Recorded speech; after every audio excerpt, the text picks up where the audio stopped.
राजर्षि जड़ भरत ने उस रहुगण से एक ही बात कही कि देखो राजन, केवल इतना सा है कि ईश्वर से निवेदन करो कि प्रभु तू मुझे बड़ा मत बना, और यदि बनाए भी तो तू अपने द्वार पे बुला ले।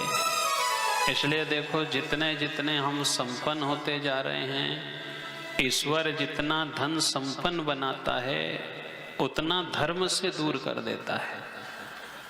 तब की बराबर बराबर होना था कि यदि तू मुझे धर्म संपन्न बना रहा है तो धन संपन्न भी बना, और धन संपन्न बनाया है तो धर्म संपन्नता भी दे। और वही कारण रहा कि राजन, तुम्हारे में और मेरे में केवल इतना फर्क है कि मैंने भी डोली पकड़ी थी और आपने भी डोली पकड़ी थी।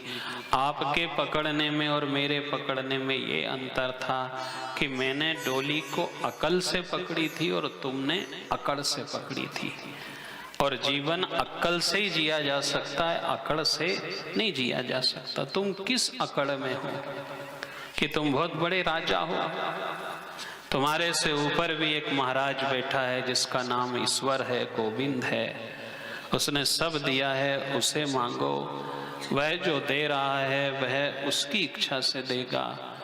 ये दुनिया की चीजें तुम भेली करके यदि राजा भी बन गए तो ईश्वर की जब तक कृपा नहीं है तब तक तुम्हारे ऊपर कोई की कृपा नहीं है। इसलिए शांति रखो, ये भवाटवी का मामला है। यदि कोई किसी चौरस्ते पे फंस जाता है और उसे कोई रास्ता बताने वाला नहीं मिले तो व्यक्ति भटक जाता है। जब चौरस्ते पे व्यक्ति भटक जाता है तो यहाँ से तो 84 लाख रास्ता फूटते हैं। यदि भटक गए तो फिर वापस लाने में कितना समय लगेगा?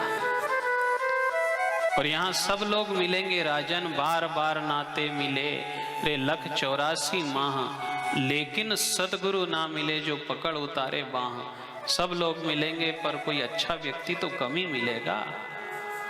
राजा को भी वही बात समझाई, धीरे धीरे धीरे राजा के समझ में आई। इसलिए हम सब कथा से यही प्रेरणा लेते चलें कि देखो, एक बेटी कहती है कि मुझे सास भी मिल जाए, ससुर भी मिल जाए, देवर भी मिल जाए, जिठानी भी मिल जाए, पर पति नहीं मिले। तो उससे लोगों ने कहा कि पागल, तू इतने लोगों को मांग ही क्यों रही है कि सास भी मिल जाए, ससुर भी मिल जाए, जेठ जेठानी भी मिल जाए, ननंद भी मिल जाए, पति नहीं मिले? तो ऐसा इतनी मेहनत कर क्यों रही है तू किसी से कुछ मत मांग। एक काम कर कि तू पति को मांग ले, बाकी ये सब तो उसके साथ मिल जाएंगे। तो लोगों से भी कहा, समाज से भी कहा कि देखो, रोज रोज तुम घर मांगो, दुकान मांगो, खेत मांगो, बाल बच्चे मांगो, सुख सुविधा मांगो, तो इतनी चीज मांगो ही मत। जैसा उससे कहा कि तू पति को मांग ले, तो इस जीवात्मा से कहा कि तू केवल परमेश्वर को मांग ले। परमेश्वर आ जाएगा तो ये सब साथ में धीरे धीरे धीरे सब आ जाएंगे। एक ही साधे सब सदे, और सब साधे सब जाए। हम एक को यदि साध लेंगे तो ये सब अपने आप पीछे आ जाएंगे। देखो, कभी कभी कोई बड़ा नेता आ जाए, बड़ा ऑफिसर आ जाए, तो छोटे लोगों को थोड़ी बुलाना पड़ता है। हर विभाग का अपना अपना नियम है। यदि जिलाधीश महोदय आ गया तो छोटे ऑफिसर स्वतः आ जाएंगे। यदि उनसे बड़ा ऑफिसर आ गया तो जिलाधीश महोदय आ जाएंगे। बड़ा कोई मंत्री आ गया उस विभाग का तो उससे बड़े ऑफिसर भी आ जाएंगे। एक को साधें सब सधे। हम केवल ईश्वर की प्राप्ति के लिए ही साधन करें। उसने कहा कि जा पर कृपा राम की होगी, जहाँ जहाँ वह देगा सब देते चलेगा।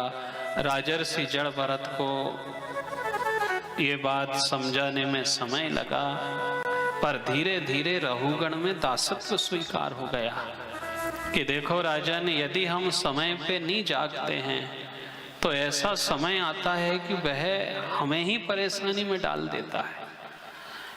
और वक्त पे यदि हम जाग जाते हैं तो बुरा वक्त कभी आता ही नहीं है। ये सब बुरा वक्त आने का कारण ही हमारा ये है कि ये समय पे नहीं जागे हम।